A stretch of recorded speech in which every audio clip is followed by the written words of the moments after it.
Halo, ketemu dengan saya Utomo 73. Masih dalam obrolan, opini, obrolan.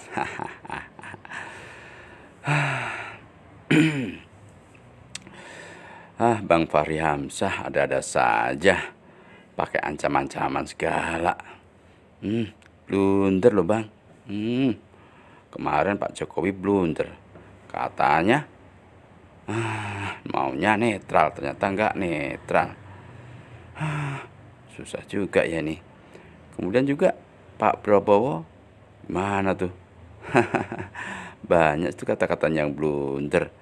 Aduh, gimana nih?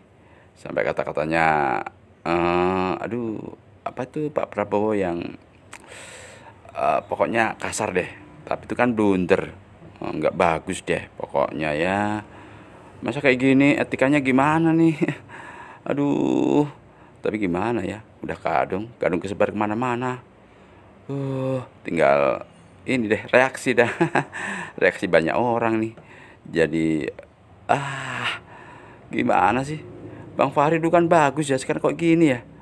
Waduh, dulu waktu jadi oposisi bagus loh. Tajam kata-katanya. Dan intelektual gitu loh. Sekarang kok, aduh. Etikanya gimana nih bang? Etika. Emang kalau orang gede kayak gitu ya? Orang-orang gede itu mungkin yang penting jabatan, yang penting terkenal atau gimana sih? Etikanya nggak dijaga. Waduh, blunder nih ya. Nggak bagus ya kayak gini-gini. Ya sudahlah, udah kadung, gimana lagi? Nyesalin sih orang-orang yang kita anggap orang-orang luar biasa ternyata jatuh gara-gara omongannya yang kadang-kadang sepele begitu ya. Ini nggak substansi ya. Aduh gimana sih? Ya udahlah, kita dengar ya. Pilpres ini namanya Anies Baswedan dan Muhaimin. Kalau sebaliknya nanti Pak, kalau Anies menang? Nggak ada, belum pernah diperiksa. Ya Pak, yang baru-baru ini dari Singkong ke Jagung itu Food estate. Itu yang luar biasa itu Bang. Mungkin bisa dijelaskan ke kami juga itu Food Bang. estate itu adalah Sebentar Bang, sebentar. Bisa dijelaskan kami bagaimana itu tuh sehingga pemerintah Jokowi mengambil kebijakan untuk buka food estate yang ada di Kalimantan sana sehingga ditunjuknya Pak perusahaan milik Pak Prabowo yang menangani itu, dan bagaimana sampai dengan itu tidak sukses seperti yang diharapkan Bang. itu koran loh, nggak ada fakta hukumnya. Yang tersangka setelah Pilpres ini namanya Anies Baswedan dan Muhaimin. Kalau sebaliknya nanti Pak, kalau Anies menang? Nggak ada, belum pernah diperiksa. Ya Prabowo karena kekuasaan masih dipegang Pak. Enggak, ini orang sudah ini orang sudah di oposisi 40 tahun, nggak pernah masuk penjara. Gimana? Sudahlah bos, Anda ini bias, tahu nggak bias? Anda nggak suka Jokowi. Ini pendukungnya Prabowo lama, nggak suka Jokowi, akhirnya benci Prabowo. Pendukungnya Ganjar itu intinya sama, nggak suka Prabowo, akhirnya benci Jokowi. Kami tidak seradikal itu juga ya Pak. Ya kira-kira begitulah. Mohon maaf. Iya. Ini saya umur 77 tahun, saudara saya kurang lebih 40 tahun lebih tua dari saudara. Ya, terus. Jadi, saudara Fahri ini sembarangan menuduh Badan Kehormatan main politik. Kami tidak main politik. Ini perintah tatip, kami tidak dalam posisi membahas lagi ini tatip. Ini sudah disahkan, harus dilaksanakan. Saudara ini kan orang luar dari DPD, kenapa saudara intervensi begini? Saudara ini sembarangan. Saya menasihati saudara supaya mulutmu itu harimaumu. Saudara sembarangan bilang Jokowi misalnya dibilang sinting. Tadi KPK dibilang sinting. Coba saudara bilang sama saya sinting, saya lempar ini. Coba saudara berani bilang sinting.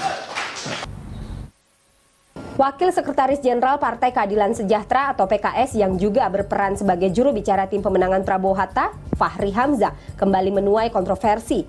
Fahri Hamzah melalui Twitternya berkicau dengan menyebut Jokowi sinting. Ia melontarkan kata sarkastik itu untuk menyindir ide Jokowi untuk menjadikan tanggal 1 Muharram sebagai hari santri. Sejumlah relawan dan tim sukses Jokowi pun berang terhadap Fahri. Fahri langsung dilaporkan ke Bawaslu. Namun Fahri Hamzah merasa tidak pernah bersalah atas kicauannya tersebut. Ia berkilah kicauannya di Twitter bukan untuk menghina kaum santri dan warga NU. Fahri menegaskan kicauan yang menyebut kata sinting ditujukan kepada Capres Jokowi yang dianggapnya sering melanggar janji. Fahri pun enggan meminta maaf kepada kaum santri dan Jokowi. Fahri menganggap Twitter sebagai wujud kebebasan berekspresi sehingga kerap menggunakan bahasa informal. Karena itu kata sinting atau gila dianggap wajar oleh Fahri.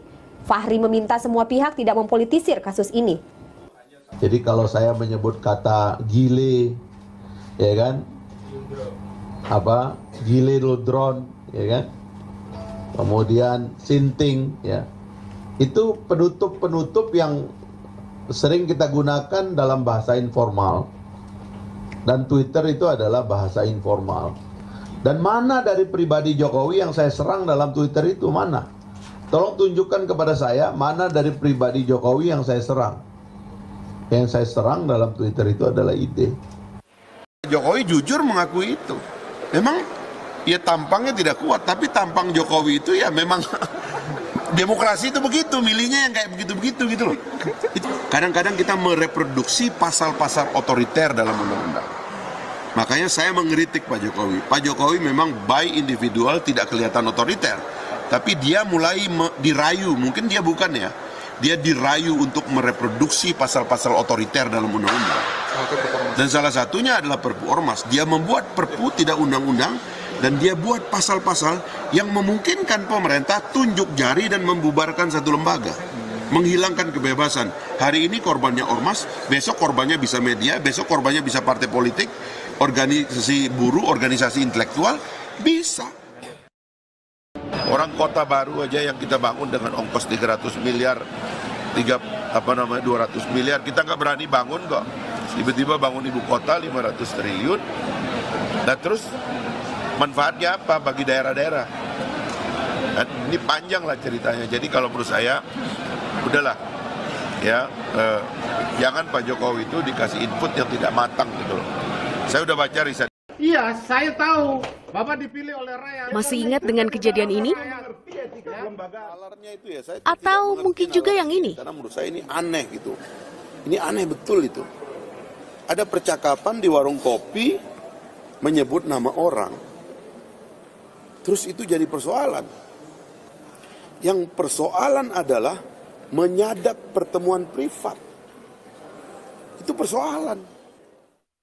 Tindak tanduk Fahri Hamzah rupanya membuat merah kuping Partai Keadilan Sejahtera. Setelah berkali-kali meminta Fahri Hamzah mengundurkan diri, PKS akhirnya memilih memecat Fahri Hamzah. Memang pemerintah juga menganggap itu penting. Jalan pemecatan Fahri sebenarnya sudah terlihat sejak September 2015. Partai Keadilan Sejahtera yang memiliki pengurus baru meminta Fahri menyesuaikan diri dengan arah baru partai. Alih-alih menurut, Fahri Hamzah memilih berseberangan. Setelah 2 kali diberi kesempatan, Fahri diminta mundur sebagai wakil ketua DPR. Tapi Fahri menolak. Alasannya akan ada kocok ulang pimpinan DPR sehingga PKS tak mendapat posisi pimpinan DPR. Akhirnya Ketua Majelis Syuro Salim Segaf Al-Jufri meminta Mahkamah Partai menggelar sidang untuk perilaku Fahri Hamzah. Seusai sidang selama 2 bulan, PKS akhirnya memutuskan mencopot Fahri dari keanggotaan PKS. Pernyataan Fahri Hamzah yang menyudutkan anggota DPR menjadi salah satu alasan. Saat ini Anda kepada KPK, bahkan Anda mengatakan KPK itu lebih baik dibubarkan, itu karena Anda dibayar untuk ngomong itu, atau karena itu genuine pikiran Anda? Digaji. Anda ngerti nggak yang namanya digaji? Saya ngerti. Uang itu diambil dari APBN, dipakai untuk menggaji kita, terus dikasih imunitas. Iya, itu bahasa yang lain dibayar. Digaji. Oke. Karena Anda digaji. Tugas pengawasan. Kalau Anda mengawasi sama dibubarkan itu jadi beda, begini Bung Fahri. loh, konstruksi berpikirnya itu harus benar. Anggota dewan itu pengawas negara, pengawas pemerintahan.